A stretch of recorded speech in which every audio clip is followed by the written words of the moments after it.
बिस्मिल्लाहिर्रहमानिर्रहीम। अस्सलामुअलैकुम। कैसे हैं आप लोग? आई होप आप लोग बिल्कुल ठीक ठाक होंगे। हम भी अल्लाह का शुक्र है बिल्कुल ठीक ठाक हैं। तो जी आज फिर हमारी वीडियो का आगाज़ जो है वो किचन से ही हो रहा है और आई थिंक जो है वो तमाम औरतों का जो है जो हाउसवाइफ्स होती हैं ना, इनका आगाज़ जो है वो दिन का ज़्यादातर जो है वो किचन से ही हो रहा होता है। तो जनाब हमारा जो है वो आज पोटा कलेजी की रेसिपी है, लेकिन ये कि मैं आपको उसकी रेसिपी दे चुकी हूँ, तो आज मैं आपको उसकी रेसिपी डिटेल से नहीं दूँगी। पीछे बैकग्राउंड में जो है वो रेसिपी चलती रहेगी और हम जो है वो दूसरी अपनी बातें शातें करेंगे आज।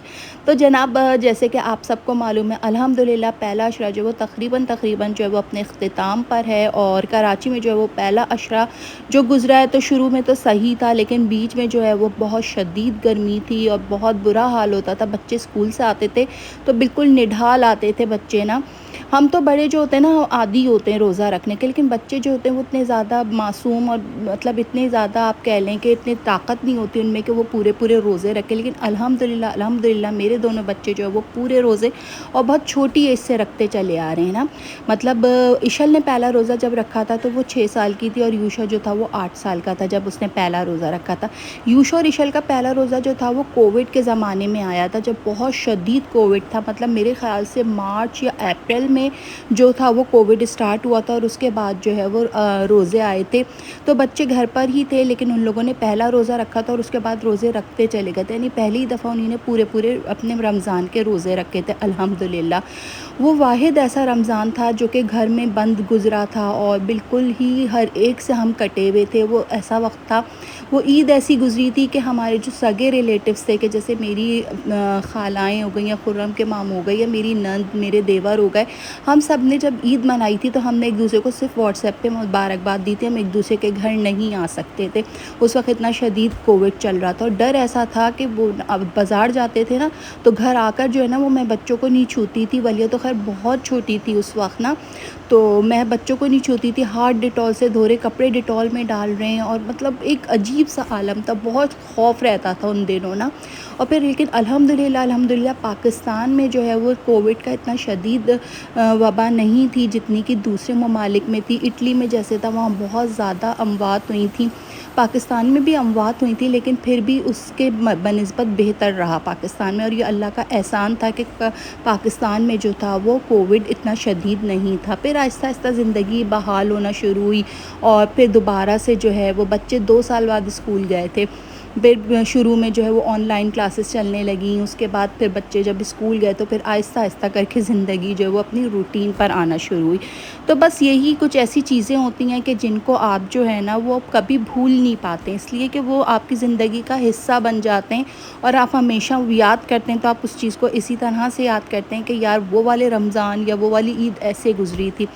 तो अल्हम्दुलिल्लाह जनाब आपसे बातों में जनाब हमारा जो है ना वो पोटे कलेजी जो है वो चढ़ चुका है। और अच्छा मैं आपको एक यहाँ पर ना एक बहुत अच्छी सी टिप दूँगी। ये देखें जनाब, हम जब कुकर को अपने बंद कर देते हैं और जब कुकर हमारा स्टार्ट हो जाता है, विसल आने लगती है, तो ये हमारी जो येलो कलर की वो है ना ये उठ जाती है ऊपर को। और इसमें ना इसका मतलब है कि इसके अंदर पूरी भाप बन चुकी है और ये जब तक आपका कुकर चलता रहता है ये ऊपर ही रहती है।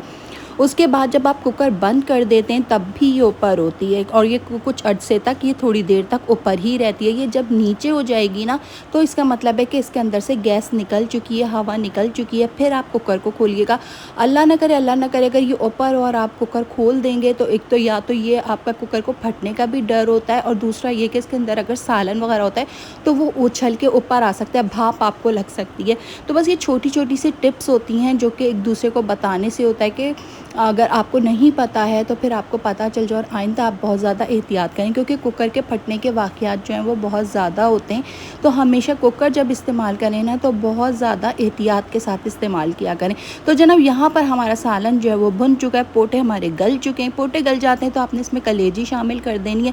कलेजी शामिल करने के बाद मुश्किल से आपने इसको 10 से 15 मिनट पकाना है। उसके बाद कलेजी जो है वो गल जाती है। कलेजी को ज़्यादा नहीं पकाइएगा, इसलिए कि कलेजी जितनी पकेगी उतनी सख्त होती चली जाएगी। तो ये वैसे भी मुर्गी की कलेजी है, मुर्गी की कलेजी एक भाप में गल जाती है।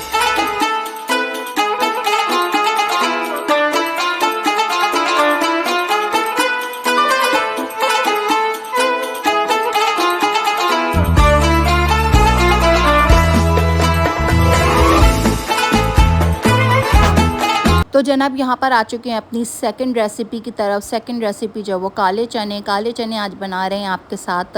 थोड़ा सा ऑयल डाला है, उसके बाद हमने इसके ऊपर कड़ी पत्ता डाल दिया, फिर हमने ज़ीरा डाला है। ज़ीरे के साथ ही हम इसके अंदर जो है थोड़ी सी हल्दी शामिल करेंगे। हल्दी शामिल करने के बाद आप इसके अंदर कुटी हुई मिर्च शामिल करें और कुटा हुआ धनिया शामिल करें। पिसा हुआ अगर चाहें तो पिसा हुआ भी धनिया शामिल कर सकते हैं और चाहें तो कुटा हुआ धनिया शामिल कर दें। मैंने इसके अंदर जो था वो जनाब कुटा हुआ धनिया शामिल किया था। उसके अलावा जनाब हमने पिसी हुई मिर्च इसके अंदर शामिल की थी और इन सब को शामिल करने के बाद आपने जो है वो इसको अच्छे से भूनना नहीं है, बस थोड़ा सा हल्का सा भूनना है, इसका कलर चेंज ना हो, बस हल्का सा आपने इसको जो है ना सौते सा कर लेना है अपनी ऑयल के साथ। उसके बाद जनाब आपने जो है वो इसके अंदर अपने चने शामिल कर देने। ऑयल मैंने देखे बहुत ज़्यादा नहीं लिया है, आप भी जो है वो ऑयल का इस्तेमाल कम से कम ही रखिएगा इसके अंदर। तो जनाब यहाँ पर हमने जो है वो काले चने पहले से उबाल के रखे हुए थे, वो हमने इसके अंदर शामिल कर दिए हैं। अब इसके अंदर जो पानी है ना वो हमने खुश्क कर लेना है बिल्कुल। हमने जब इसका पानी खुश्क होने लगेगा ना तो फिर हमने इसके अंदर कुछ और चीज़ें शामिल करनी होगी। यहाँ पर देखें जनाब हमारी कलेजी भी जो है वो साथ साथ बनती जा रही है और हमने इसके अंदर अब जाके नमक शामिल किया है। नमक शामिल करने के बाद आप इसके अंदर जो है वो गरम मसाला शामिल करें। उसके साथ आप जो है वो कसूरी मेथी शामिल करें। कसूरी मेथी जो है वो कलेजी के अंदर उसकी स्मेल बहुत अच्छी लगती है। अगर आप लोगों को नहीं अच्छी लगती तो अवॉइड कर लीजिएगा, वरना ये कि इसके अंदर कलेजी के अंदर कसूरी मेथी को ज़रूर शामिल करिएगा। ऊपर से हरा धनिया और हरी मिर्च शामिल कर दीजिएगा और उसके बाद 1-2 मिनट इसको दम दीजिएगा। उसके बाद हमारी कलेजी जो है वो बिल्कुल तैयार होगी। तो जनाब आ जाते हैं दोबारा काले चनों की तरफ। यहाँ पे पानी जब खुश्क हो रहा है बिल्कुल, तो हमने इसके अंदर थोड़ी सी इमली की खट्टी मीठी चटनी शामिल की और थोड़ी सी हम इसके अंदर हरी चटनी शामिल करेंगे। अपनी हरी चटनी और इमली की चटनी बना के रख लिया करें इन दिनों में, और ये जो है वो आपके बहुत काम आती है और चल भी जाती है। ये तकरीबन हफ़्ता 10 दिन जो है वो आराम से अगर आप फ्रिज में स्टोर करके रखते हैं तो ये चल जाती है। तो यहाँ पर हमने दोनों चीज़ें अपनी चटनियाँ इसके अंदर शामिल कर दी। अब जो थोड़ा सा और पानी रह गया हम इसको भी बिल्कुल खुश्क कर लेंगे। जब पानी बिल्कुल खुश्क हो जाएगा, यहाँ पर देखें जनाब हमारा पानी बिल्कुल खुश्क हो चुका है, तो हम इसे किसी भी प्याले में निकाल लेंगे और हम इसके ठंडे होने का इंतज़ार करेंगे।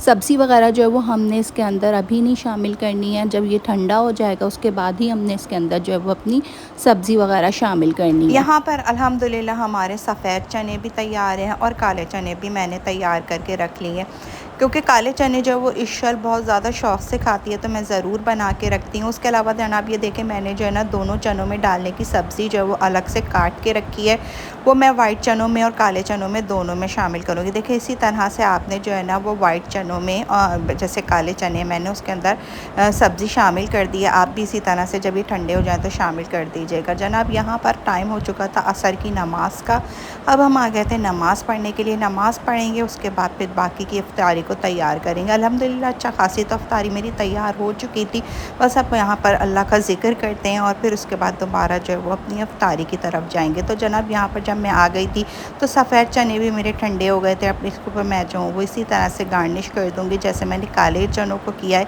इसी तरह से हम अपने वाइट चनों को भी सजा लेंगे। और यहाँ पर जनाब इस दफ़ा मैंने ना ऊपर से सब्ज़ी डाल कर ना मैंने इसको ना मिक्स नहीं किया है, ना काले चनों को किया ना सफ़ेद चनों को करूँगी। थोड़ा सा डिफरेंट लेकर आती रहती हूँ मैं ना, ताकि खाना जो है ना वो थोड़ा सा डिफरेंट लगे और फिर प्रेजेंटेशन जो है वो ज़्यादा मायने रखती है, लोग जो है वो खुश होकर खाना खाते हैं घर के ना। तो जनाब यहाँ पर हमारा जो है वो कलेजी को भी मैं गर्म कर रही हूँ, क्योंकि अफ्तार निकालने का टाइम हो रहा है और खुर्रम जो है वो जैसे कि मैं आपको बता चुकी हूँ कि वो अफ्तार में खाना ज़्यादा शौक़ से खाते हैं, तो बस इस वजह से जो है वो हम साथ साथ जो है ना वो खाना भी लगा देते हैं। बच्चे और मैं जो हूँ वो तो ज़्यादातर ये ऊपर की चीज़ें खाते हैं, लेकिन खुर्रम जो वो अल्हम्दुलिल्लाह जैसे इस वक्त शहद का पानी, ये गर्म पानी में शहद डाल के ज़रूर लेता हूँ। ये बहुत अच्छी चीज़ है, ये इसी से ही रोज़ा अफ्तार पहले सबसे पहले करते हैं, उसके बाद फिर ये कोई चीज़ लेते हैं ना। हमेशा से इनकी रूटीन है, जैसे ये जब रमज़ान नहीं होते जब भी ये वाला पानी पीते और रमज़ान में भी वो ये वाला पानी ज़रूर पी रहे ना। यहाँ पर जनाब देखें तो हमारी कलेजी कितनी मज़ेदार तैयार हुई है, टेस्ट में भी बहुत अच्छी थी ना, बहुत मज़ेदार थी। तो जी आइए और आज का हमारे साथ अफ्तार करिए और आप लोग भी बताइएगा आप लोगों के अफ्तार में ऐसी कौन सी चीज़ होती है जो ज़रूर होती है।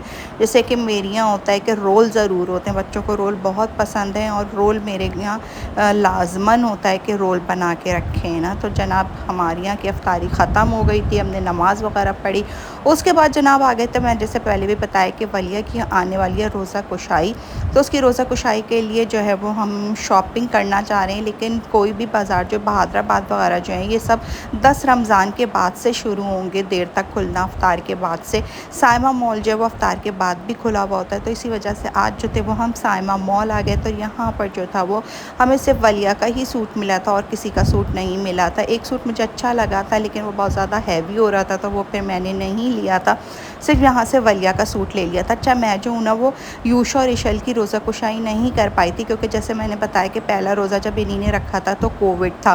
कोविड ऐसा था कि किसी को बुला नहीं सकते थे, तो इस वजह से फिर रोज़ा कुशाई भी उन बच्चों की नहीं की थी। अब वलिया की इंशाल्लाह करेंगे। तो इसीलिए सब जो है वो बहुत ज़्यादा एक्साइटेड हैं कि वलिया की रोज़ा कुशाई जो है वो धूमधाम से करनी है, और इंशाल्लाह हम जो है वलिया की रोज़ा कुशाई जो है वो बहुत अच्छी करेंगे। तो जनाब यहाँ पर वीडियो को करते हैं आज अपने एंड। वीडियो कैसी लगी कमेंट करके ज़रूर बताइएगा। चैनल पर न्यू हो तो चैनल को सब्सक्राइब ज़रूर करिएगा, वीडियो को लाइक करिएगा, अपने फ्रेंड्स के साथ शेयर करिएगा। रखिएगा अपना बहुत बहुत ज़्यादा ख्याल, मुझे और मेरी फैमिली को अपनी दुआओं में याद रखिएगा। मिलेंगे इंशाल्लाह नेक्स्ट व्लॉग में नई सुबह के आगाज़ के साथ। जब तक के लिए अल्लाह हाफ़िज़, tata bye bye, see you.